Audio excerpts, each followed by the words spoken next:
écoutez bien, c'est cette dent qui va être rendue à ses proches. Elle sera restituée par Frédéric Van Leo, le procureur fédéral belge. Que vous inspire cet événement à venir?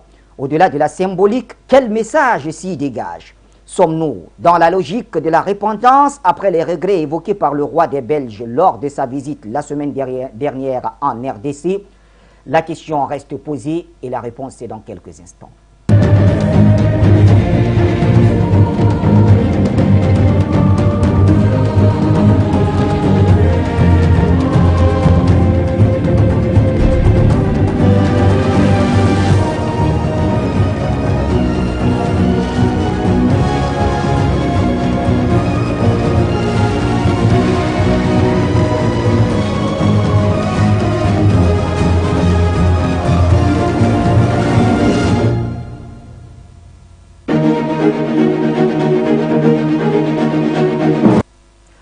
Bonsoir l'Afrique et bonsoir le monde. Mesdames et messieurs, bienvenue à cette autre édition du Point sur l'actualité. Vous êtes bien sur les antennes de Foyo Média, vous nous recevez sur les satellites Eutelsat et Amos, mais aussi sur la 96.3 pour ceux qui sont à Douala et dans ses environs. D'autres nous suivent donc sur le live Facebook, c'est le cas de Pat Ikoum d'ailleurs qui nous écrit dès cet instant, et bien sûr d'autres encore plus sur la plateforme YouTube et en live streaming. Merci de nous honorer de votre présence et bien sûr, nous parlons aujourd'hui de la République démocratique du Congo sous le prisme de la restitution prochaine de la dépouille de Patrice Emery Lumumba, pour ne pas dire de la dent de Lumumba, la seule dent qui reste d'ailleurs. Mais la question que nous vous posons, qu'est-ce que tout cela vous inspire? Parce que j'ai envie de dire, de qui se moque-t-on? Et pour en parler ce soir, nous avons des invités avec qui nous étions d'ailleurs hier. Ce sujet ne pouvait pas passer inaperçu pour le président du nouveau mouvement populaire, le président Bandakani. D'ailleurs, jadis, on l'appelait Lumumba. Bonsoir, président Bandakani. Merci, mon cher Baché. Bon, c'est mon petit nom. Oui. Dans le quartier, on m'a donné son nom il y a plus de 30 ans. Oui. C'était une façon de m'assimiler au personnage au regard de mon parcours déjà à l'époque. Oui. Très jeune militant politique, très engagé. Donc on m'appelait Lumumba. Oui. Donc vous n'êtes pas dans l'erreur quand vous le dites. Oui. Je vous salue, merci de m'avoir invité. Merci. On salue encore For You. Oui. On soutient ce projet médiatique, c'est pour ça qu'on est là. Oui. Quand on peut, on fait tout pour être là. Je salue mon copanéliste que vous allez présenter. Non, tout le monde le connaît déjà, vous pouvez le saluer. On sait qu'il est là. C'est l'espoir le jeune espoir du panafricanisme. Oui. Il faut qu'il ne change pas, il reste comme il est, jusqu'au bout. Oui. Jusqu'au bout. Il y a l'avenir, c'est le panafricanisme. Et c'est à l'honneur du continent, de ceux qui nous ont précédés, de voir la jeunesse qu'incarne Jonathan prendre le relais à ce niveau. Ouais. À ce niveau. On est tous impressionnés par son génie, le brillantissime de ses interventions. Wow. Et c'est éblouissant. C'est pas pour le flatter que je lui dis ça. Oui. C'est pour qu'il ne change pas, oui. Encourager qu'il continue.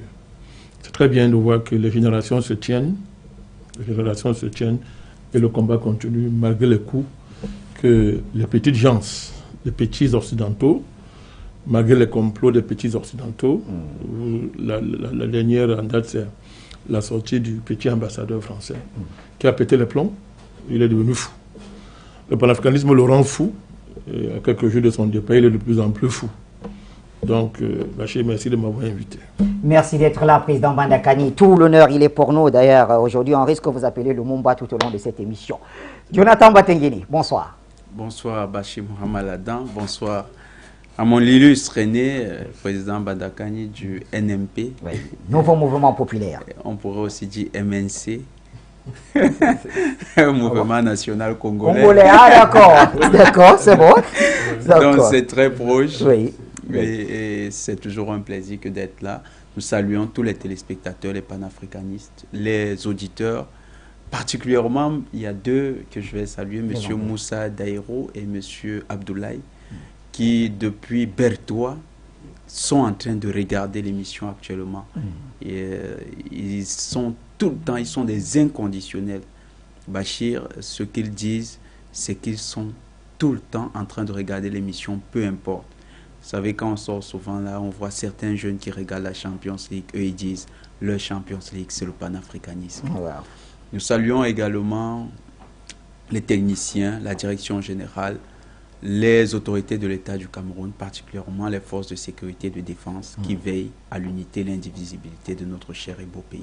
Merci Jonathan Batengene. On salue donc tous ceux qui nous suivent depuis l'Est du Cameroun. Vous avez dit Bertois, c'est le chef-lieu de la région de l'Est et d'autres sont très nombreux à Gao, Kidal, Tombouctou, à Kinshasa, dans les Katanga. Ils sont au nord et au sud Kivu. En tout cas, très nombreux ces Congolais également qui nous suivent de ce côté-là. Messieurs, alors contrairement à ce que nous faisons d'habitude, on ne va pas prendre un élément qui va nous parler de la restitution de la dent de Lumumba, etc. Non. Je voudrais plonger la jeunesse téléspectatrice de Foyo Média dans un moment de l'histoire. Il s'agit d'écouter attentivement. Mais alors attentivement, c'est 10 minutes du discours, le dernier, de Patrice Emery Lumumba. C'était en 1960, le discours qui lui a valu finalement d'être assassiné. On va l'écouter attentivement et on revient juste après. Congolais et Congolaises, combattants de l'indépendance, aujourd'hui victorieux, je vous salue au nom du gouvernement congolais. À vous tous, mes amis, qui avez lutté sans relâche à nos côtés, je vous demande de faire de ce 30 juillet 1960 une date illustre que vous garderez ineffaçablement gravée dans vos cœurs,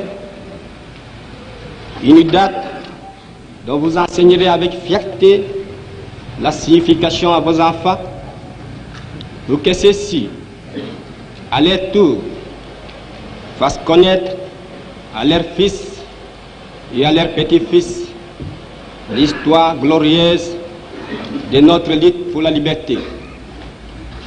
Car cette indépendance du Congo, si elle est proclamée aujourd'hui dans l'entente avec la Belgique, pays ami avec qui nous traitons d'égal à égal, ni les Congolais digne de ce nom ne pourra jamais oublier cependant que c'est par la lutte qu'elle a été conquise.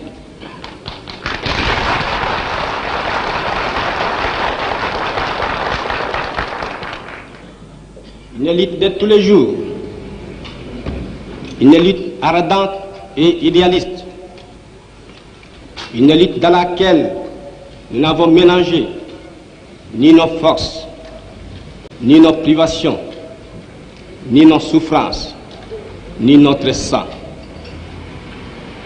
Cette lutte qui fit de larmes, de feu et de sang, nous en sommes fiers jusqu'au plus profond de nous-mêmes, car ce fut une lutte noble et juste, une lutte indispensable pour mettre fin à l'humiliant esclavage qui nous était imposé par la force. Ce qui fit notre sort à 80 ans du régime colonialiste, nos blessures sont trop fraîches et trop douloureuses encore pour que nous puissions les chasser de notre mémoire.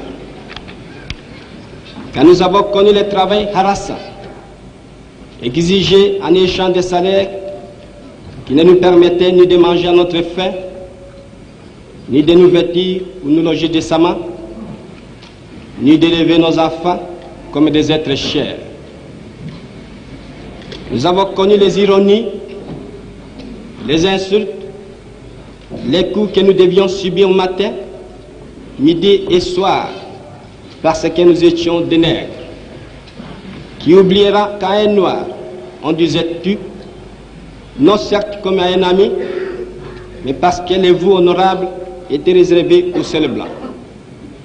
Nous avons connu que nos textes furent spoliés au nom des textes prétendument légaux qui ne faisaient que reconnaître les droits du plus fort. Nous avons connu que la loi n'était jamais la même, selon qu'il s'agissait d'un blanc ou d'un noir, accommodante pour les uns, cruelle et inhumaine pour les autres. Nous avons connu les souffrances atroces des relégués pour opinion politique ou croyances religieuses. Exilés dans leur propre patrie, leur sort était vraiment pire que la mort elle-même. Nous avons connu qu'il y avait dans les villes des maisons magnifiques pour les blancs et des paillotes croulantes pour les noirs. Les noirs n'étaient admis dans les cinémas, ni dans les restaurants, ni dans les magasins d'Européens. Les noirs voyageaient à même la coque de péniche, au pied du blanc dans sa cabine de luxe. Qui oubliera enfin les fusillades où périrent tant de nos frères? Les cachons furent brutalement jetés, ceux qui ne voulaient plus se soumettre au régime d'injustice, d'oppression et d'exploitation.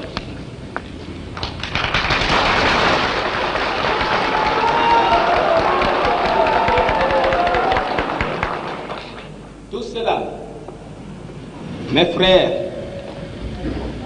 nous en avons profondément souffert. Mais tout cela aussi, nous que les votes de vos représentants élus a agréé pour diriger notre cher pays, nous qui avons souffert dans notre corps et dans notre cœur de l'oppression colonialiste, nous vous le disons, tout court, tout cela est désormais fini.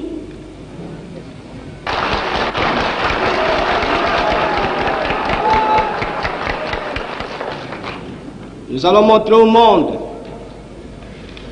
ce que peut faire l'homme noir quand il travaille dans la liberté. Et nous allons faire du Congo le centre de rayonnement de l'Afrique tout entière. Nous allons veiller à ce que l'été de notre patrie profite véritablement à ses enfants. Nous allons revoir toutes les lois d'autrefois et en faire de nouvelles qui seront justes et nobles. Nous allons mettre fin à l'oppression de la pensée libre et faire en sorte que tous les citoyens jouissent pleinement des libertés fondamentales prévues dans la Déclaration des droits de l'homme.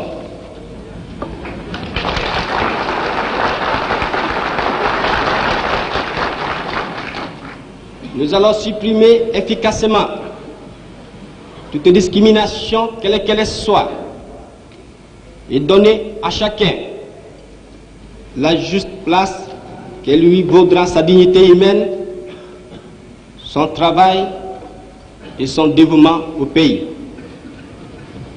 Nous allons faire régner non pas la paix des fusils et des baïonnettes, mais la paix des cœurs et de bonne volonté.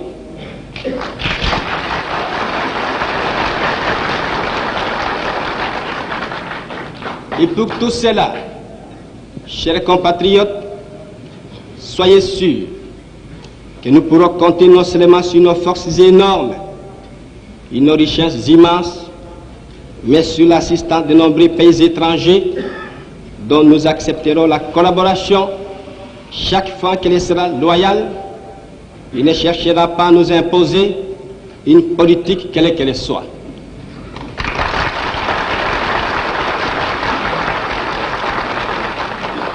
Dans ces domaines, la Belgique,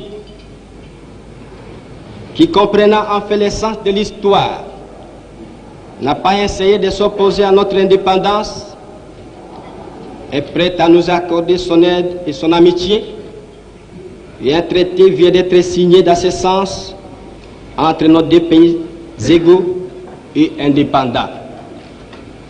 Cette coopération, j'en suis sûr, sera profitable aux deux pays.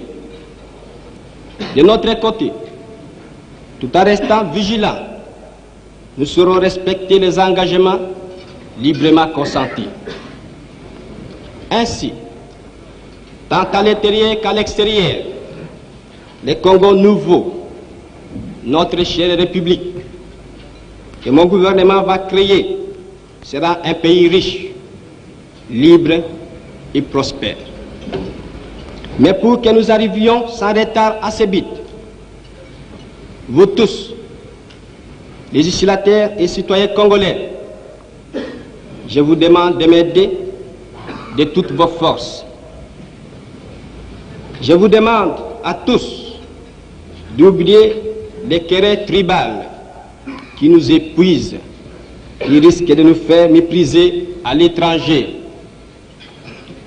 Je demande à la minorité parlementaire d'aider mon gouvernement par une opposition constructive et de rester strictement dans les voies légales et démocratiques.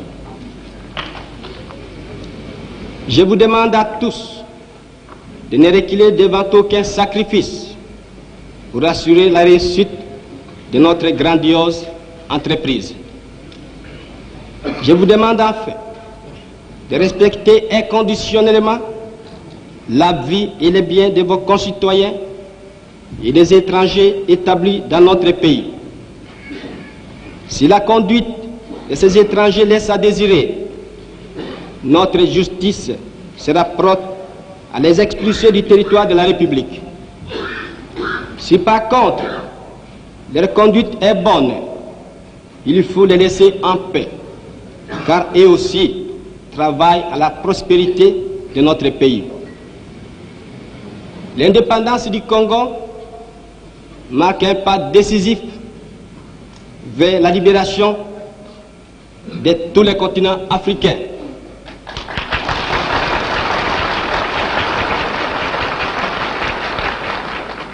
Voilà, si, Excellences, Mesdames, Messieurs, chers compatriotes, mes frères d'Arras, mes frères de lutte, ce que j'ai voulu vous dire au nom du gouvernement en ce jour magnifique de notre indépendance complète et souveraine.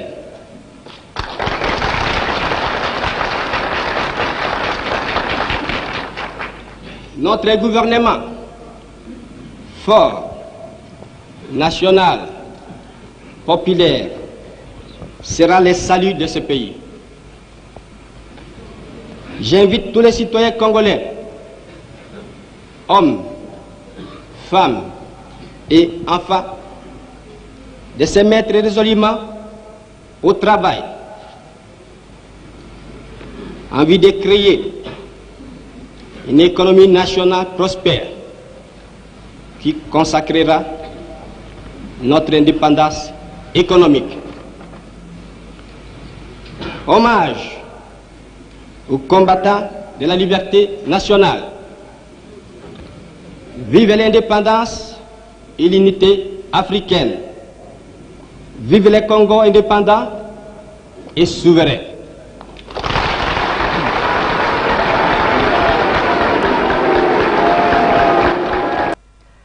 Voilà donc, c'était Patrice Emery Lumumba. Nous étions donc le 30 juin 1960 et vous l'avez entendu, c'était donc un panafricaniste dans l'âme.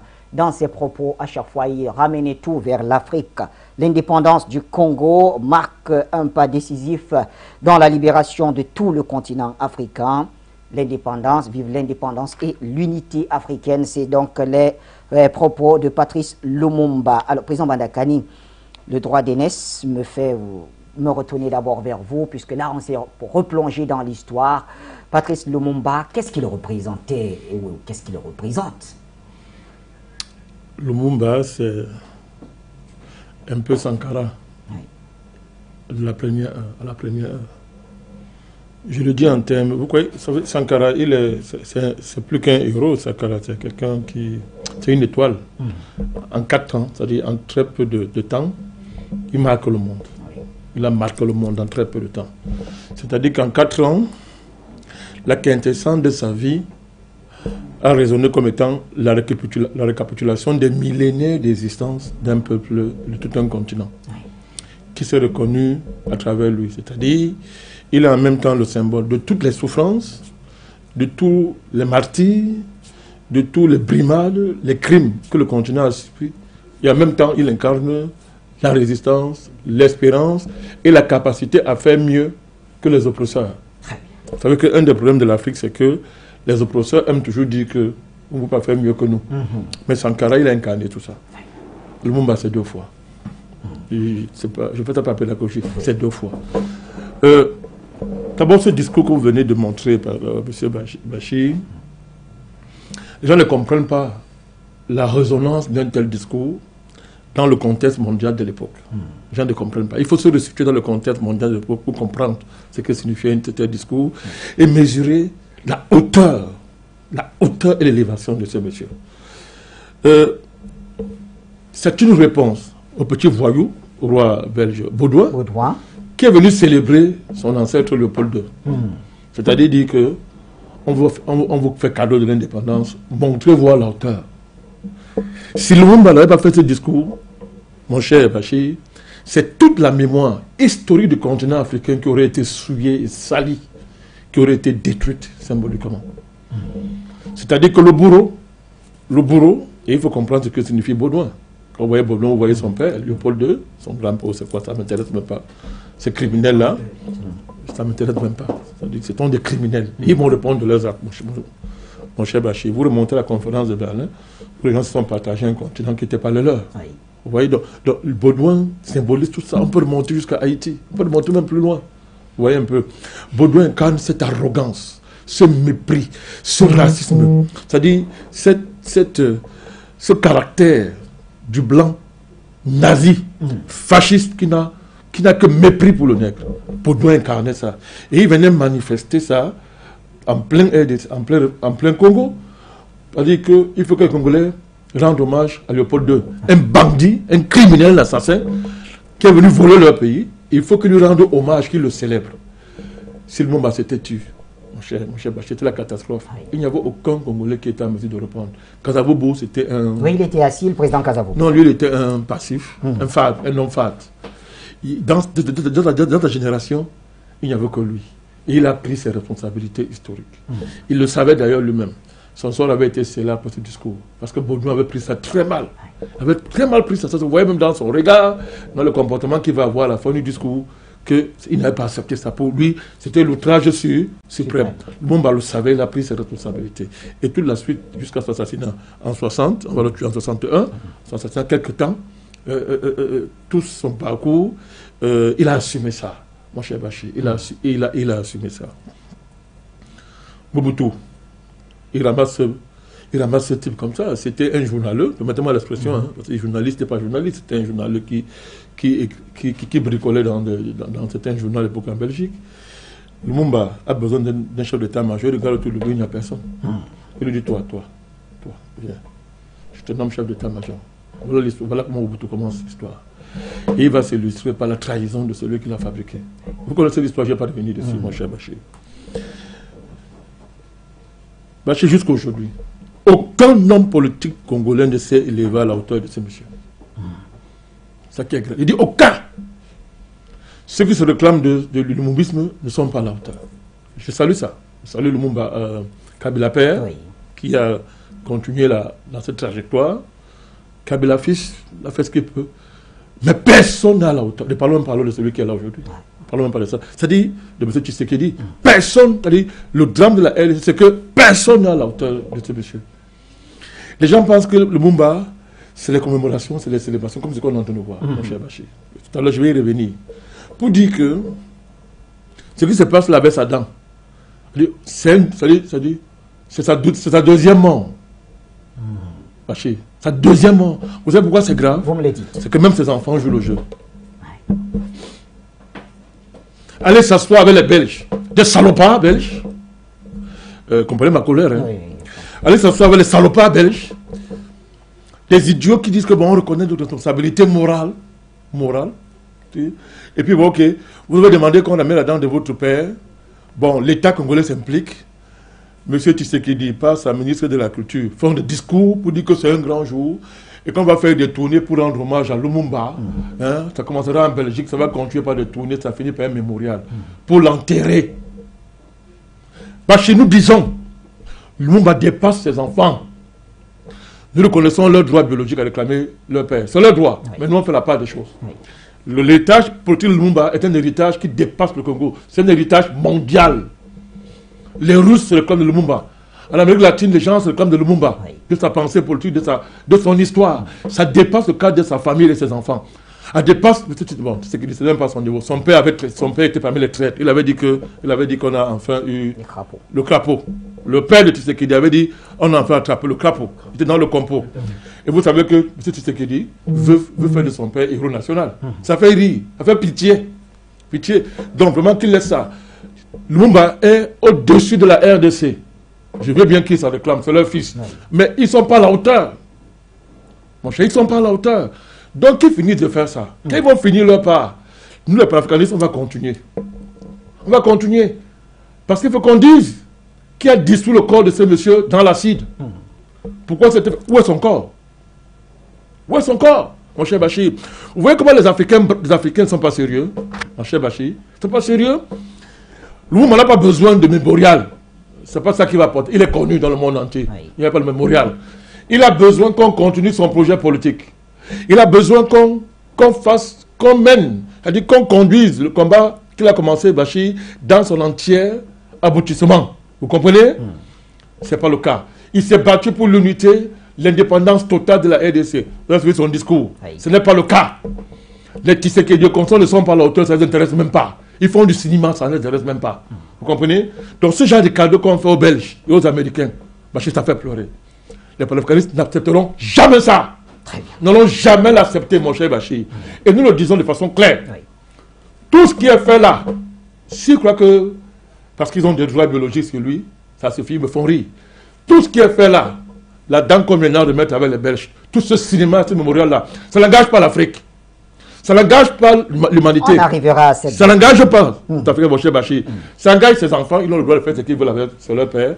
Mais je répète et je le dis, je connais leurs droits biologiques. Hein. Oui. Ça, je ne parle pas de ça. Mais quand ils vont finir, qu'ils aillent dormir. Nous, les Africains, ça n'a pas commencé encore. La Belgique n'a pas encore... Nous avons le contentieux avec la Belgique. C'est un contentieux éternel, Bachir. Jusqu'à ce qu'ils payent le prix de leur crime. Vous comprenez? Et pour le cas, on en a encore... Ça n'a même pas commencé encore, mon cher Bachir. Très bien. Jonathan Batengene, premier jet. D'abord, la dent. Comment cette dent est-elle arrivée jusqu'en Belgique? Oui. Est-ce vraiment la dent de Patrice Émeric Lumumba? Justement, c'est une question qui se pose puisque aucun test n'a été fait. Aucun test ADN. Oui, on nous a dit qu'on n'a pas fait de test ADN parce qu'on avait peur d'abîmer, de détruire la dent en question. Donc, tout part sur la base de simple présomption. Voilà, oui. Présomption. Oui, il faut bien préciser, c'est le procureur fédéral belge qui l'a déclaré. Oui. Celui qui est en charge de restituer... Une présomption. Oui. Vous savez, c'est tellement grave d'abord. C'est très grave de poser avec une présomption un acte aussi symbolique. Président, je veux même croire que remettre la dent de Lumumba, du grand Guy Lumumba, au peuple congolais, c'est un acte de réconciliation. Mais pour le cas d'espèce, on ne sait pas si c'est la dent du premier malfrat belge qui a été arrachée, conservée quelque part, ou si c'est la dent de Lumumba. Il n'y a eu aucun test ADN. Oui. Alors je vais citer rapidement le procureur pour nos téléspectateurs. Voici ce qu'il dit. Pour éviter de détruire complètement la dent, il n'y a pas eu d'ADN qui a été fait sur la dent. Donc c'est un faisceau de présomption qui fait que nous sommes sûrs qu'il s'agit de la dent de Patrice Lumumba, mais il n'y a pas de certitude scientifique par rapport à cela. Et fin de citation. Il n'y a rien dans ce propos qui soit digne de confiance. Oui. Digne de confiance. Mais revenons un peu à l'héritage, parce que il faut qu'on comprenne bien ce que les Belges ont fait. La colonisation belge est la colonisation la plus tardive, nous l'avons souvent dit ici, 1908. Une colonisation qui était la plus barbare, la plus brutale. Le roi Léopold III, qui l'a assumé, a continué dans la même lancée. Et puis Baudouin, qui est arrivé, a également entré dans le même sillage. Et lorsqu'il vient prononcer le discours, comme le disait le président, il veut réitérer qu'il s'agit essentiellement de l'héritage de Léopold II. Un acte qui est reconnu aujourd'hui par les Belges comme un crime contre l'humanité. Baudouin disait qu'effectivement, ce crime contre l'humanité était l'acte fondateur même de l'indépendance congolaise. Donc comme quoi, les Congolais sont nés du sang. Et c'est ce que Lumumba avait dit ce jour. Mais qu'est-ce qui s'est passé jusqu'à la mort de Lumumba? Il faut noter que Lumumba assiste en décembre 1958 au congrès d'Accra pour des peuples africains à Accra. Et là-bas, il rencontre Moumié, il rencontre Nkrumah, il rencontre Frantz Fanon. Il va échanger avec eux. D'ailleurs, il va prendre la tête du mouvement parce que il donnera un discours des plus vibrants. Si il y avait eu des enregistrements, les gens auraient... Mais quand vous lisez le discours, à la fin, il dit à bas l'impérialisme, à bas le colonialisme, à bas le racisme, à bas le tribalisme. Oui. Lumumba, 1959, le 4 octobre, il organise à la suite, influencé par le congrès des peuples africains, il organise une manifestation à Kinshasa, à l'époque Léopoldville. Il va créer en ce moment-là la fougue de Helmers, de Ganshof, oui, Ganshof van Helmers, oui, qui était le ministre résident en charge des affaires générales pour l'Afrique. Le ministre belge. Le ministre belge. Oui. Le ministre belge va se fâcher, il va demander que des mesures soient prises. Dans la répression, on va tuer 30 personnes. On va envoyer plus d'une centaine de personnes à l'hôpital. Seront blessés. Au mois de janvier 1960, Lumumba est arrêté. Le 21 janvier, il est condamné. Et il va sortir le 26 janvier sur la demande populaire. C'est-à-dire les populations étaient tellement nombreuses que les autorités belges ne pouvaient pas le garder. Il sort de prison et on avait convoqué le corps électoral parce que Ganshof voulait couper l'herbe sous les pieds de Lumumba. Mais Lumumba, à l'occasion des élections qui sont organisées en mai 1960, va sortir le grand vainqueur. Le 24 juin, il est le premier ministre. Et d'ailleurs, c'était une entourloupe. Parce que normalement, il aurait dû être le président. Parce que c'est le MNC qui avait gagné les élections. Il aurait dû être le président. Mais Ganshof van Helmers va négocier, il va manœuvrer pour que Kasavubu, qui est impopulaire et ne jouit d'aucune légitimité, se retrouve à la tête du pays. Le véritable leader, donc, le véritable président, c'est une vérité qu'il faut que les Africains comprennent. Parce que beaucoup d'Africains entendent le premier ministre Lumumba. C'était une entourloupe qui a envoyé Lumumba à la primature. Et c'est d'ailleurs parce qu'il était légitime que le 30 juin 1960, Lumumba a été admis à prendre la parole après le président du Congo. Oui. Parce que c'était mal vu par les partisans, et d'ailleurs il avait la majorité, de Lumumba, que Lumumba, le jour de l'indépendance, ne parla pas. C'est donc retrouvé à prendre la parole. Il a fait ce magnifique discours qu'on a suivi. Vous savez ce que lui a dit M. Kanza, qui était son contact à New York? Vous nous le dites? Kanza lui dit, président, en fait, ton discours n'a pas laissé dormir Ganshof. Parce que Kanza était allé, il rentrait de Bruxelles. Il lui dit, ça n'a pas laissé dormir Ganshof. Et d'ailleurs, Ganshof, depuis le début du mois d'août, depuis le début du mois de mai, est en train de négocier pour que tu quittes le Congo. Ce monsieur est lieutenant général de l'armée belge. Il fait partie des hommes qui ont fait le procès des nazis. D'ailleurs, vous connaissez ma posture. Oui. Les nazis n'ont jamais été jugés à Nuremberg. Oui. D'ailleurs, le patron des renseignements nazis, Skozerny, est l'homme qui a structuré les renseignements de la CIA. Et allez voir quand est-ce que la CIA a été structurée. 1947. Ça coïncide avec l'arrivée d'un certain Alan Welsh Dulles, qui sera le patron de la CIA pendant que l'on exécutera Lumumba. D'ailleurs, au mois de juillet 1960, au mois d'octobre 1960, Alan Dulles fait une note où il dit notre priorité, c'est Lumumba. Mais il va se passer quelque chose. Lumumba était proche des hommes comme Fitzgerald Kennedy. Oui. Et vous vous souvenez qu'en novembre, c'est Kennedy qui gagne les élections contre Nixon. Les deux situations sont liées. Kennedy a assisté, il a été proche des indépendantistes d'Indochine, il a été proche de Kwame Nkrumah, il a été proche de tous les leaders indépendantistes. Ah, oui. Et Kennedy, dans sa posture, dit qu'il faut respecter les velléités indépendantistes des peuples du tiers-monde. Donc Kennedy est pour la libération. Oui. Nixon, qui est démocrate, Nixon, je crois bien, qui est républicain, et qui est opposé à cette vision, va partager avec les Belges la responsabilité de la mort de Lumumba.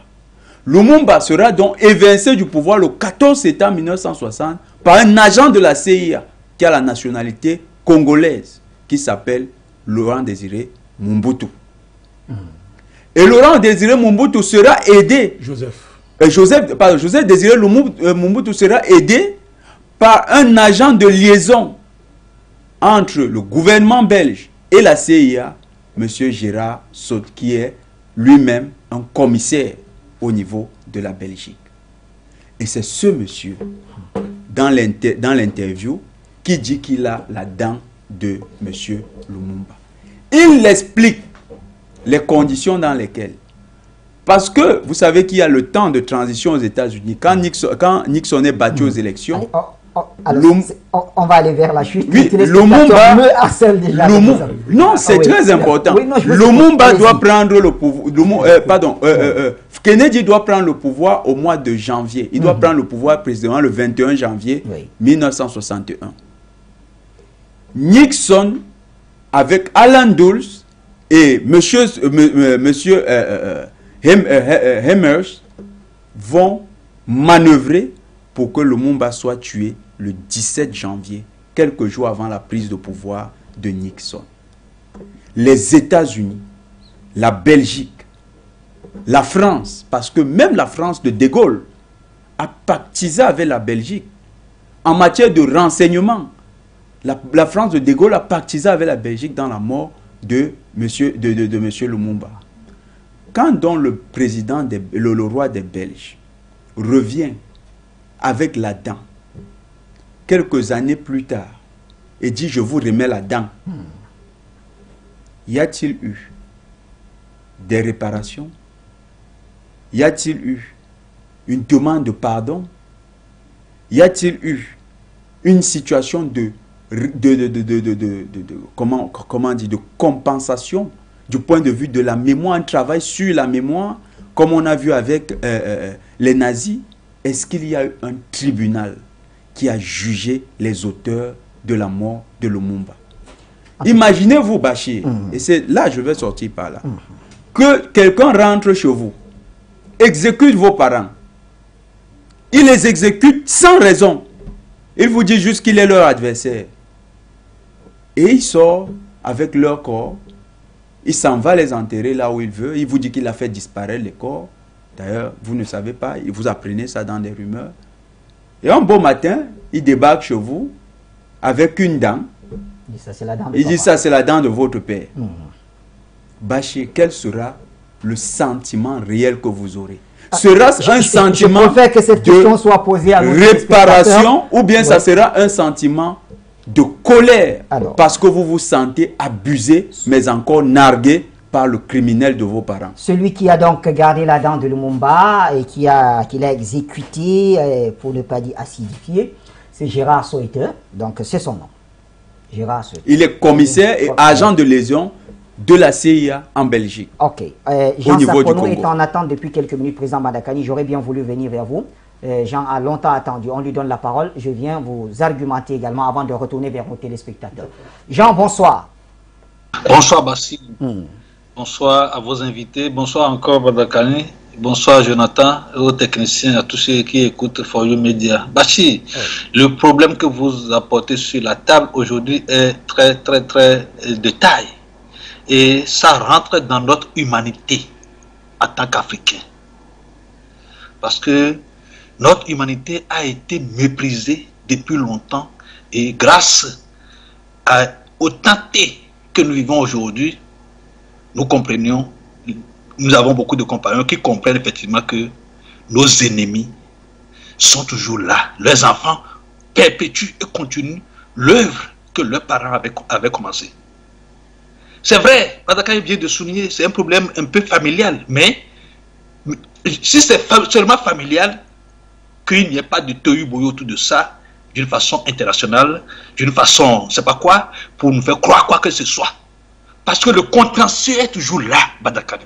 Est-ce qu'un humain, Badakani, plutôt Bachir, est-ce qu'un humain peut se glorifier d'avoir la dent d'un autre humain qu'il a acidifié? Et on va faire de tout, on va faire la gloire avec ça. Un humain, je vous dis, un humain, un être qui reconnaît la dignité humaine, la divinité dans l'être humain que lui-même est. Ce roi et la famille qui dit veulent monnayer cet esprit, cette lumière, cette étoile divine. Mais c'est faux, ils ont menti. Ce roi qui est venu au Congo, oh Seigneur, Dieu, et les Congolais vont l'acclamer. C'est vrai, beaucoup ne savent pas ce que ceux-là font et continuent de faire à l'Afrique. Ils viennent comme des sauveurs. Ils reviennent toujours. C'est ce que ce petit enfant-là, qui se dit enfant d'un roi qui a commis ce crime, il n'est pas le seul, hein, comme Jonathan vient de dire, les Américains. Parce que je vous rappelle ceci toujours. C'est dans l'enceinte de l'ambassade de l'Amérique, le 13 janvier 1963, que Sylvanus Olympio, ceux de ces courants, avaient été tués par le gendarme français Métrier. Voilà, vous voyez? Et toujours, on dit quoi aujourd'hui encore? Nous avons la chance qu'avec les réseaux sociaux, avec For You Media, nous pouvons parler, dire. Chacun va apporter sa pierre à l'édifice pour édifier la nation africaine sur le mal que ce groupe-là continue de faire. C'est un groupe barbare qui veut posséder le monde. Donc, en général, qui veut posséder le monde? C'est Lucifer, le mal, qui se dirige en bien. Ce roi n'a pas le droit de mettre pied au Congo. Et s'il le fait pas, l'intendant, c'était que dit, mais c'est malheureux pour ces êtres humains-là. Patrick est un esprit. Regardez son discours dans le temps et dans la situation. Il y a encore aujourd'hui, comme ça? Non. Ça a été une brillante lumière qui nous nourrissent encore aujourd'hui. Ça fait partie de ces discours. Ces discours-là aussi font partie des discours que Sylvanus Olympio avait prononcés pour le départ de son pays. Mais quand on dit, mais dis donc, ceux-là, ils étaient sur quelle planète? Malgré le temps qui les entourait, le mensonge qu'on faisait croire comme vérité qui les entourait, ils étaient sortis de cette obscurité pour briller leur lumière. Pachi, je m'arrête là. Que Dieu vous bénisse. Tôt ou tard, ils paieront. Merci à vous, Jean Sac-Pono. On retournera à nos téléspectateurs dans quelques instants. C'est vrai, vous pouvez prendre l'autre appelant, mettez-le en attente, il n'y a pas de problème. L'appelant de France, c'est ce que vous me dites. Je vois également Lamine Diop qui est en attente. Président Bandakani, je vous retourne la parole. Alors, au-delà de la symbolique, est-ce que la remise de cette dent a une quelconque valeur du point de vue panafricaniste? Non, c'est une insulte. C'est un crime contre l'humanité. La remise de cette dent est un crime contre l'humanité. Je dis que c'est le double, c'est-à-dire, c'est le deuxième assassinat de Patrice Lumumba. Et puis j'ai mal parce que je le dis avec la complicité de sa famille. Je suis désolé de le dire. On ne transige pas avec certains principes. Moi, je vais vous démontrer pourquoi ça ne concerne pas seulement sa famille. Oui. Pourquoi Lumumba est au-delà de sa famille et même de son pays. Quand les Belges ont voulu, les Belges, les Américains, la CIA, la Belgique, et les Tchombe, les traîtres Tchombe, et le père de Tshisekedi, son père là, Étienne Tshisekedi, quand ils ont décidé de tuer Lumumba, est-ce qu'ils ont demandé l'avis de sa famille? Je pose la question. Est-ce qu'il y a une réunion à demander l'avis de sa famille que autorisez-nous à tuer votre père, mon cher Bachir? Je rappelle que la mort de Lumumba déclenche un mouvement international. Vous parlez du rôle de la France dans sa mort. Oui. En France, il y a des manifestations organisées par les Africains, les Latino-Américains et consorts, où les services secrets français attrapent les gens et les jettent dans la Seine. Bachir. On jette les gens dans la Seine. Ce n'était pas 2 morts, hein. On balance les gens dans la Seine. Pour vous dire le retentissement mondial de la mort de Lumumba, ces gens qui sont morts, qui ont été jetés dans la Seine, oui. La famille peut réparer ça. La famille biologique de Lumumba peut réparer ça. Mon cher Bachi, quand les Russes élèvent une université au nom du parti de Lumumba, c'est au nom de sa famille ou bien au nom de l'idéal qu'il a mené? L'idéal, bien sûr. Quand les Che Guevara, tous ces héros latino-américains oui. S'approprient le combat qu'il a mené et préservent son héritage, ce nom de la famille biologique, il faut qu'on soit sérieux. Il faut que les Africains apprennent à dépasser certaines choses. Donc ce n'est pas une affaire de sa famille. Et je continue à le dire. Ni l'État de la RDC, ni M. Tshisekedi, ni les enfants de Lumumba, avec tout le respect que je leur dois, et la reconnaissance des liens biologiques qu'il est lié à leur père, ne peuvent pas clore ce dossier. Ils n'ont aucune légitimité pour clore ça. Parce que la manœuvre des Belges, c'est de dire, ok, comme on a un pion à la tête de la RDC, c'est un Belge, hein. Vous le dites, Tshisekedi là, Tulombo là, Antoine, c'est un Belge, comme son père l'était. Vous comprenez? Vous savez que chaque Zaïrois est un petit Belge. Il faut le dire, Bachi. Quand vous parlez des enfants de Lumumba, je vais saluer un en particulier, Roland Lumumba, qui nous suit en ce moment. On se connaît très bien, c'est un ami. On se connaît très bien, mais sur le moment de se dire, c'est une vérité. Tout à fait. On n'est pas en train de jouer. Derrière un petit Zaïrois, c'est un Belge. C'est-à-dire que les Zaïrois, certains Zaïrois, pas tous, mais une majorité de pays, que ce soit les intellectuels, même les artistes, se complaisent dans un jeu bizarre avec la Belgique, qui est inacceptable. Et c'est l'une des explications de la situation de ce pays-là. C'est ce que tu t'es dit faire là, avec la famille, c'est quoi ça? Quoi comme doivent se taire? Les Africains doivent se taire. C'est pour ça qu'on nous méprise. C'est pour ça que c'est un peu froid qu'on n'est pas intelligent. Ben, c'était vieux truc, ça ne marche plus. Nous parlons du père de l'indépendance du Congo, Baché. Je vous dis l'enjeu de cette indépendance, la vraie si. Il faut rappeler aux gens que la RDC Congo, à l'époque, est l'un des premiers pays indépendants, c'est-à-dire colonial, hein, dans l'histoire de la colonisation. Les gens ne le savent pas. À l'époque, j'ai oublié la date exacte à l'époque, mais je crois que c'était avant la conférence de Berlin où on partage l'Afrique, en 1884. Monsieur Léopold II obtient l'indépendance du Congo. Le Congo est indépendant sous le nom de l'Association internationale du Congo. Indépendant. Mais le Congo est indépendant pourquoi? Il est indépendant pour être la propriété de Léopold II. Léopold II obtient que le Congo est indépendant sous la formule juridique de l'Association internationale du Congo parce que c'est sa propriété, mon cher Baché. Et comme c'était trop gros pour lui, il a besoin des États-Unis pour partager un peu et sauvegarder l'essentiel du butin. Mon cher Baché. La RDC aux États-Unis et à la Belgique, c'est que les 15 pays de la zone franc sont à la France. À elle seule. Très bien. Les États-Unis ne peuvent pas tenir sans la RDC. Il faut dire ces choses. Tout à fait. Il faut dire ces choses-là. Un Congolais qui fait allégeance aux Américains, ce n'est pas un Congolais, il n'est pas digne d'être un gars de la RDC. Un gars de la RDC qui fait allégeance à la Belgique, d'une manière que ce soit, n'est pas digne d'être un Congolais. C'est la trahison. Il n'y a pas de relation possible entre la Belgique et la RDC. Tout ce qu'on fait là, c'est la trahison pour vendre ce pays. Est-ce que vous savez qu'à l'heure actuelle, il y a des endroits en RDC où les Congolais n'y ont pas accès? Tu sais ce qu'il dit là? Monsieur le président, là, il ne peut pas mettre le pied là-bas. Il y a des endroits en RDC où même tu sais qu'il ne peut pas mettre les pieds. On ne sait pas ce qu'on fait là-bas. Ça appartient à l'ONU, entre guillemets, aux Américains et aux Belges. Mais Bachir, c'est quoi ça? Et les gens s'amusent.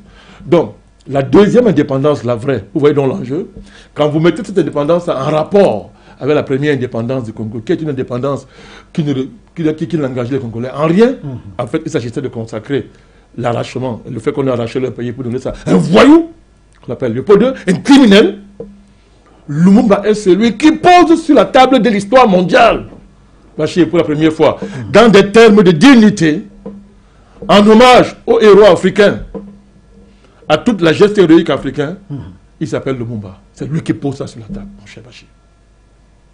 On n'est pas en train de parler n'importe quoi. Et quand vous connaissez le rôle de la RDC, la place de la RDC dans la géopolitique de l'Afrique, mon cher Bachir, on a voulu pleurer. Non, non, non, non, non. Ce n'est pas une affaire des Congolais. Si ça l'occupe bien, d'accord, mais ce n'est pas leur affaire. Parce que ça engage toute l'Afrique. Ça engage toute l'Afrique. La politique des Grands Lacs, ça engage toute l'Afrique, mon cher Bachir. Les conséquences, c'est toute l'Afrique. Aujourd'hui, moi, je vois le conflit, la guerre qui est entre Tshisekedi et Kagame. Moi, je me fais rire, Bachir. Moi, j'ai envie de rire. Ça me fait rire. Vous êtes témoin. J'ai été, pendant longtemps, isolé, à dénoncer Kagame. C'est ce qu'il faisait en RDC. Je vous prends à témoin. Oui. Je le dénonçais. Pendant que les Africains se couchaient derrière ce président qui n'est pas un modèle pour les Africains, Kagame. Ce n'est pas un modèle. Je me retiens pour ne pas dire certaines choses. Pour ne pas dire n'importe quoi. Nous avons été le seul à dire que ce monsieur, il est présent au Rwanda pour détruire la RDC et voler l'argent de ce pays. À l'époque, M. Bachir, Kabila était au pouvoir. Oui. Il n'était pas l'allié de M. Tshisekedi. Oui. Il n'était pas son allié. Ce n'est pas au Rwanda qu'on faisait la réunion pour renverser Kabila. Et Tshisekedi, Antoine était très à l'aise avec lui. Pourquoi on ne fait croire lui que la guerre nous concerne dans une certaine mesure? Ça nous concerne dans l'optique lumumbiste. Oui. Mais tant que le Lumumba n'est pas sur la table, tant que son héritage n'est pas sur la table, la bataille entre Tshisekedi et Kagame, c'est la bataille, excusez-moi, entre deux grands bandits, entre guillemets, que les gens m'excusent d'être aussi dur, mon cher Bachir. C'est de cela qu'il s'agit. C'est de cela qu'il s'agit, Bachir. Oui. Je veux terminer en disant d'autres choses. Gardez votre mal en patience. Je reviens à vous, mes chers téléspectateurs. Oui, qu'il patiente un peu. Pour une fois, je l'ai dit qu'il patiente un peu. Bachir, les Africains doivent se faire respecter. Oui. Nous blaguons trop avec notre mémoire. On blague trop, Bachir. Comment, tout à l'heure, Jonathan l'a dit, brillamment d'ailleurs, comment quelqu'un peut être jugé de ses crimes? Et ces gens vous donnent des leçons. C'est vos modèles. Vous avez affaire à des nazis, ils sont pires qu'Hitler. Comment les gens peuvent juger leurs propres crimes? C'est quel courage ça? Les gens jugent leurs propres crimes? Et ces gens qui parlent du droit de l'homme, de lumière, de justice, machin et comme ça? C'est une honte ça. Les gars jugent le crime. Et ça ne nous dit rien. Dites-moi comment vous voulez qu'on vous respecte, mon cher Jonathan, quand des dirigeants africains qui n'ont aucune dignité, vous continuez à recevoir les gens comme Sarkozy dans le palais présidentiel africain. M. Macky Sall vient de le faire, on allait faire son cinéma en Russie.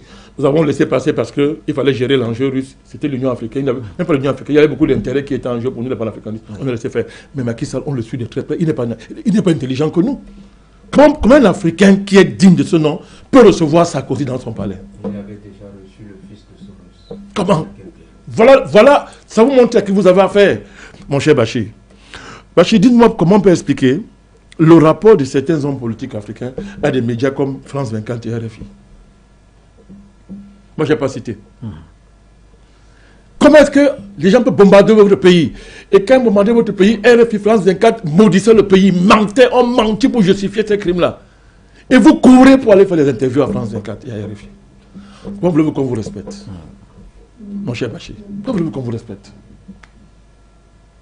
C'est le message de Lumumba aujourd'hui. L'actualité de Lumumba, c'est cette capacité à imposer sa dignité et son respect. C'est ce qu'il a fait devant Baudouin. Oui.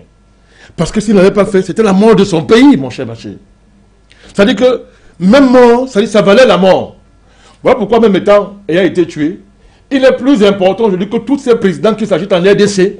Il est le plus élu sur l'homme de tous les Aïrois. C'est-à-dire que tous ceux qui ont voulu préserver leur vie en disant qu'il est fou, ne vont jamais atteindre sa cheville.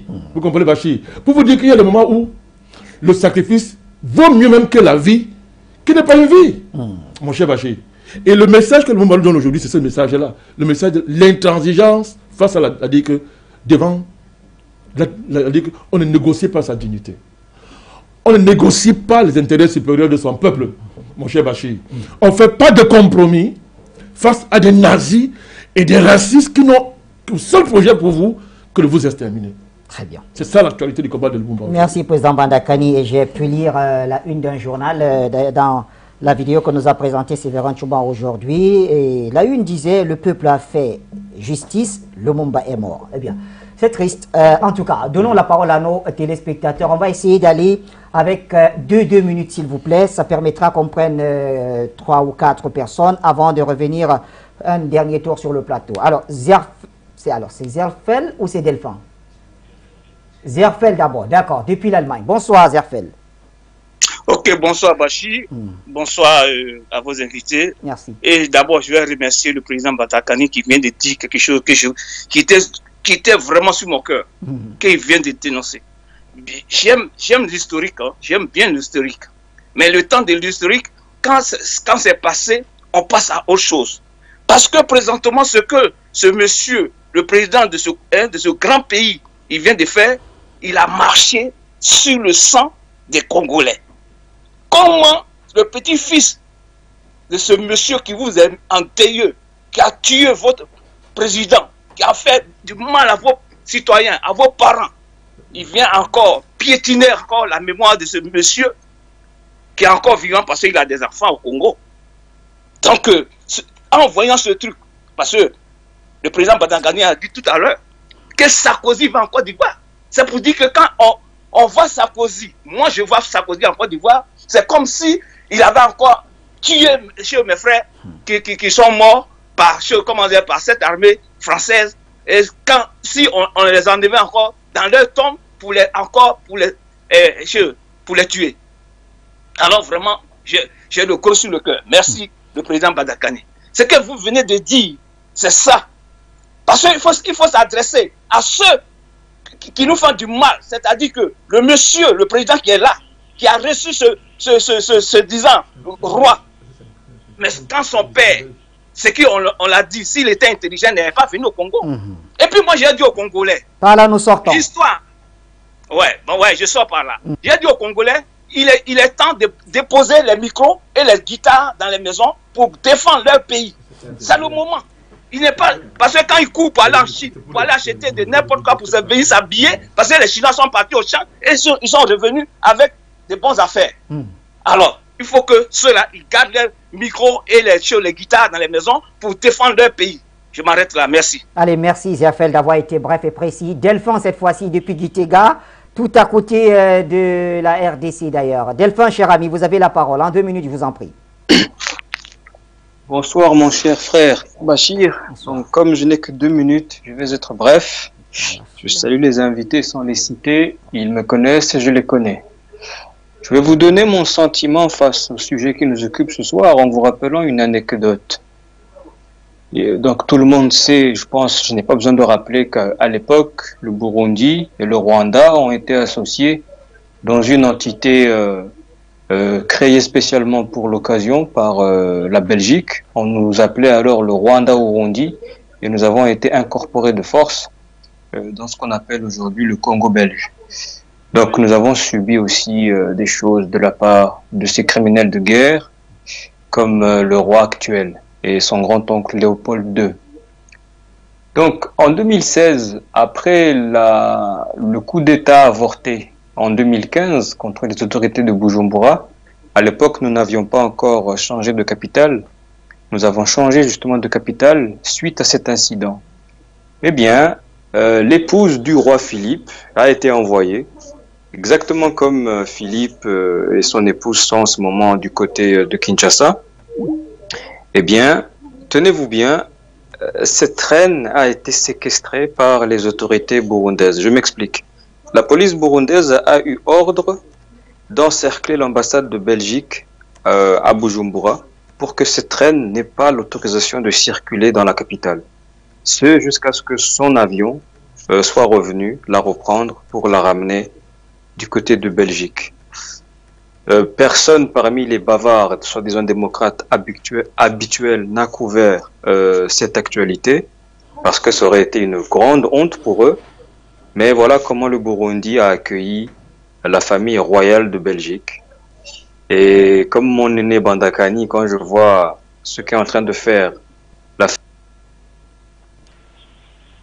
D'accord, la ligne s'est coupée vers la fin avec Delphin. Merci aux autres de ne pas dépasser les 2 minutes. Il n'y a plus que 6 minutes avant la fin de cette édition. On retourne au téléphone avec un appelant de France. Allô, bonsoir. Allô? Allô, bonsoir. Oui, bonsoir. Oui, bonsoir Bachir. Voilà, merci pour l'appel. Vous avez la parole. On y va rapidement. Oui, bonsoir Bachir. Je n'aurai que 2 minutes. Bonsoir à monsieur Bandakani et puis Batengene. Je voulais dire quelque chose parce que là, je pleure depuis. Jusqu'à quand l'Afrique va continuer à accepter cette ignominie, accepter l'injure? Ça, c'est une injure. Jusqu'à quand, dit à Tshisekedi, que Lumumba est parti, mais l'Afrique a aujourd'hui des millions de Lumumba. Nous allons le combattre. Qu'ils prennent leurs dents de caïman, et qu'ils remontent avec en Belgique. C'est tout ce que je voulais dire. Merci beaucoup. Merci à vous pour cet appel depuis la France. Et nous allons prendre l'appel. Alors, quelqu'un nous appelle des États-Unis. Allô, bonsoir. Bonsoir, Bachir. C'est Jacques qui appelle depuis les États-Unis. Je salue vos invités, le président Madakani et Jonathan Batengeni. Vraiment, ce que nous vivons à RDC, ça nous renforce juste sur le sentiment que beaucoup d'Africains ont que l'Afrique n'a que les dirigeants que nous méritons. Quand on a à la tête d'un État un monsieur comme Tshisekedi, qui n'a pas de repère, qui fait tout et n'importe quoi au même moment, on peut s'attendre à quoi? On peut s'attendre au bourreau des Africains de revenir sur le sol africain pour souiller encore la mémoire de nos ancêtres. C'est de cela qu'il s'agit. Donc, c'est M. le Président Madakani qui a l'habitude de le dire.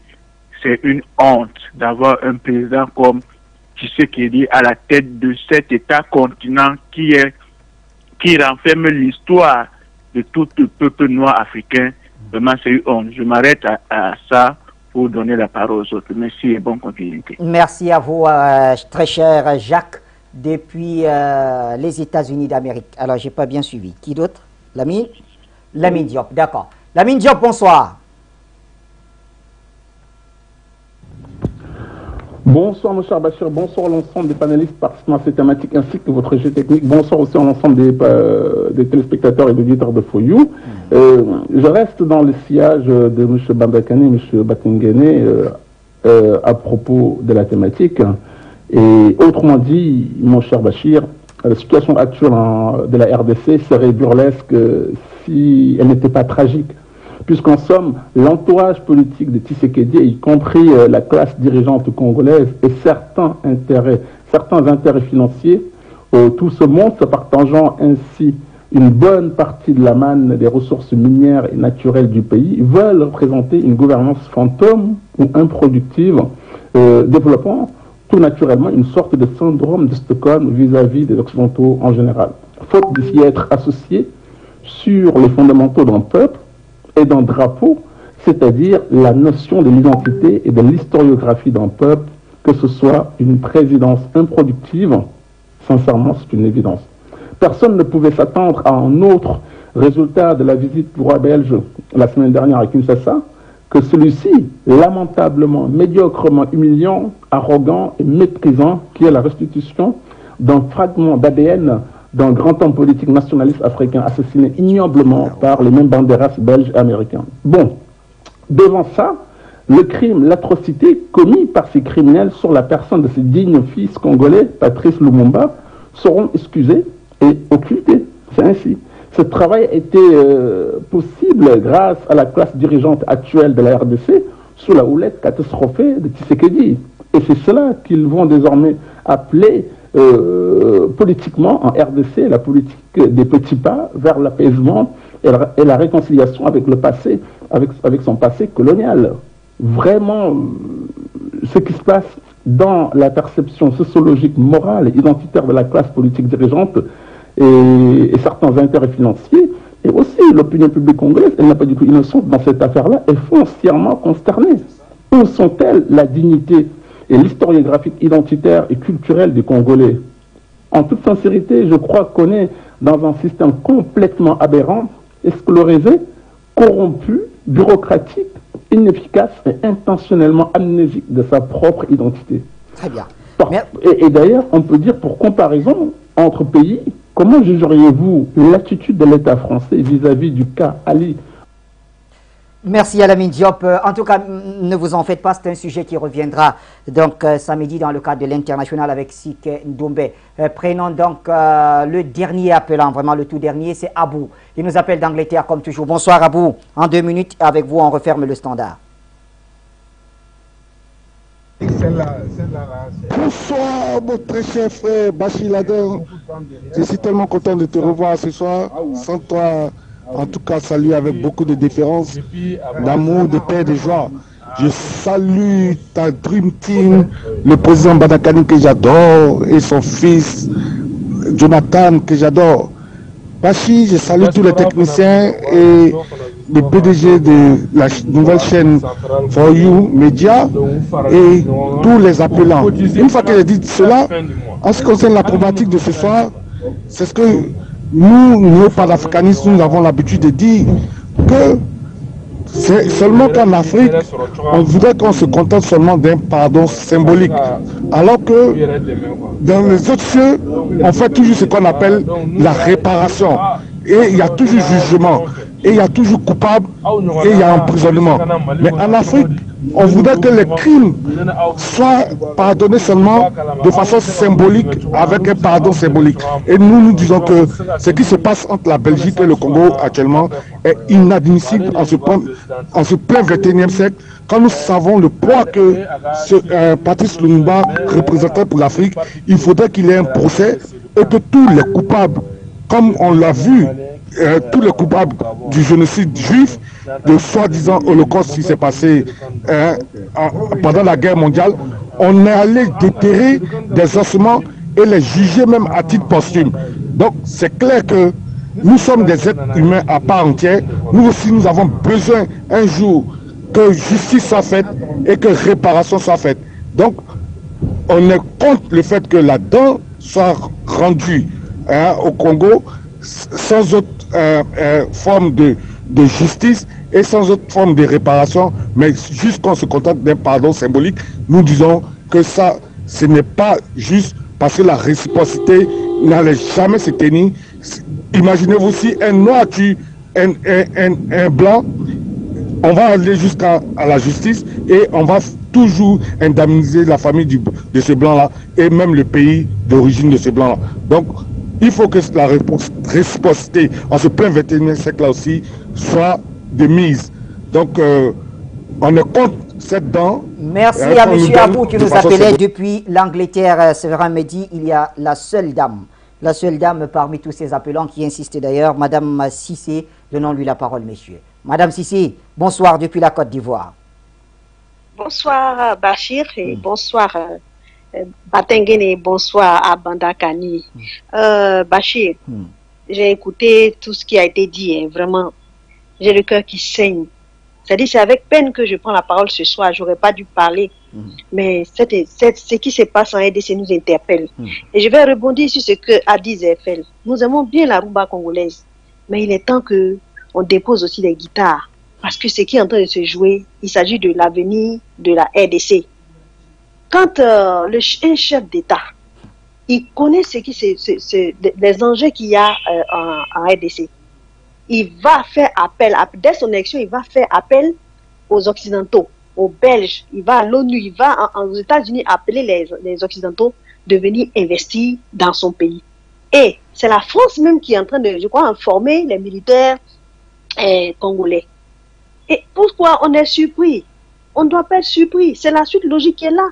Maintenant, là où maintenant on doit s'inquiéter, c'est quand la RDC et puis le Rwanda disent qu'ils seront en conflit. J'ai vu le responsable Mukwege là, en train de demander à la Belgique, en train de demander aux Occidentaux d'intervenir. Mais est-ce que les Occidentaux pourront prendre position entre ces deux pays-là? Dans la mesure où le Rwanda sert l'Occident et la RDC aussi sert l'Occident. Et sachant très bien que ceux qui sont derrière, se cachent derrière, comment il s'appelle le gars de Rwanda là, Kagame, ce sont les mêmes multinationales qui passent par Kagame, qui pillent la RDC, et celui de Tshisekedi appelle ces mêmes multinationales à son secours. Merci en tout cas à Madame Cissé qui a donné aussi son point de vue en 2 minutes. Messieurs, alors il nous manque quoi, 2 minutes et demie. Jonathan Batengene, pas de questions, peut-être en 1 minute, qu'est-ce qu'on peut rajouter? Le sujet il est très important, certainement reviendra-t-il. Bachir, la Belgique doit tout au Congo, et je pèse mon mot. Léopold Ier a pris le Congo, a pris la Belgique sans un sou. Il était pauvre. Léopold II a constitué la richesse de la Belgique essentiellement grâce au Congo. Bien mal acquis. La Belgique est un pays des biens mal acquis. L'essentiel de la fortune, le port d'Anvers, est devenu le 3e port mondial grâce au pillage du Congo. La fortune du roi des Belges, qu'il a divisé en deux, une est allée dans un fonds qu'il a constitué avec le nom de la ville d'où ils viennent, les Saxe-Cobourg, et la deuxième sous le nom de la donation royale. C'est les biens de l'État du Congo. C'est les biens des Congolais. La totalité de la fortune du roi des Belges, est un héritage des Congolais. Ça ne mérite pas à ces gens, c'est des criminels. Bien plus, la Belgique était, comme on dit en Afrique, zéro quand le roi des Belges a commencé la colonisation. Zéro. Oui. C'est les capitalistes belges qui ont financé la colonisation. La Belgique, en 1910, tenez-vous tranquille, était la 2e puissance économique du monde, derrière la Grande-Bretagne. La 2e économie du monde. Le cuivre, le coltan, le caoutchouc, le coton, le cacao, tout ça a été pillé chez les Congolais. Et président, vous avez raison. Et quand un Congolais s'assoit de RDC et commence à chanter et à croire qu'arriver à Bruxelles, il est arrivé au paradis, en fait, il ignore une chose. L'essentiel de Bruxelles, parce que Bruxelles n'était rien parmi les villes en Europe. C'est à partir de 1910 que les grands projets d'urbanisme de Bruxelles ont vu le jour. En tout cas, ça veut dire qu'il n'a pas encore compris que le Congo a fait la Belgique. Empiété à l'heure du journal. Alors, nos téléspectateurs, je vous donne un rendez-vous comme ça, improvisé. Jonathan Batengene nous préparera une chronique sur cette RDC et notamment le cas de Lumumba, et elle vous sera diffusée en permanence sur les antennes de Foyo Média. Président Bandakani, en 30 secondes, quelle note finalement retenir en ressortant de cette édition? Une émission peut changer l'histoire. Oui. De pareils coups, contrairement à ce que les gens pensent, les naïfs, les Occidentaux ne posent jamais aucun acte sans le préparer d'abord spirituellement, en arrière-plan. Plus sorcier que les Occidentaux, il n'y en a pas. Et vous savez, Bachir, on dit quand vous prenez dans la sorcellerie, oui, il faut seulement même qu'on trouve même quelque chose qui vous appartient d'une manière ou d'une autre. Il faut votre participation. Le coup que les Américains et les Belges ont préparé avec les traîtres de la RDC, et le Belge qui est président, n'a pas bâché ce soir parce qu'on a fait une émission. Prenez au sérieux ce que je suis en train de dire. Parce qu'on a fait une émission pour dénoncer ça. Parce qu'on a compris un secret. Lumumba n'appartient plus à sa famille. Il n'appartient pas à la RDC. Et c'est au nom des Africains qui sont morts, qui sont tombés, qui ont été jetés dans la Seine en France. Parce qu'ils déballaient dans les rues parisiennes pour dénoncer l'assassinat de Lumumba. C'est au nom des Américains du Sud qui ont marché pour dénoncer sa mort contre son assassinat. C'est au nom des Russes qui jusqu'à aujourd'hui le prennent pour pratiquement un héros, pour un héros russe. Que ce soit, nous avons rappelé les évidences, que le Lumumba dépasse la RDC. Il leur appartient, pas la biologie, mais ils ne sont pas à la hauteur. Nous on dit qu'il dépasse la RDC et il dépasse sa famille. Le plan a échoué. Le plan a échoué. Merci à vous, Président Bandakani. Une note très optimiste qui redonne du sourire à ces Africains qui nous ont suivis. Nombreux encore ce soir. Merci à Jonathan Batengene, à toute l'équipe de production. Vous ne zappez pas vraiment, juste dans quelques 5 minutes, vous retrouverez Mfout Ndedi sur ce même plateau pour le grand journal de Foyo. Bonne suite des programmes.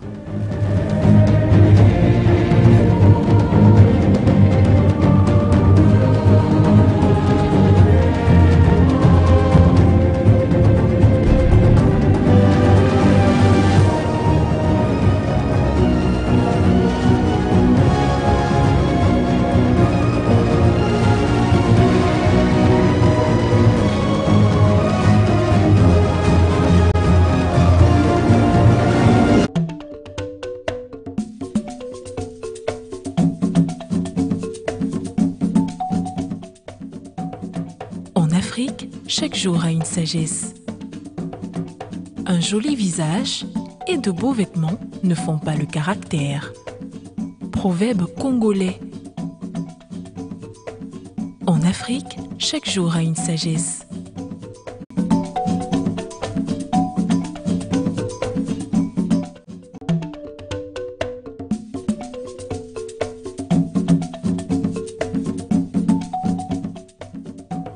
En Afrique, chaque jour a une sagesse.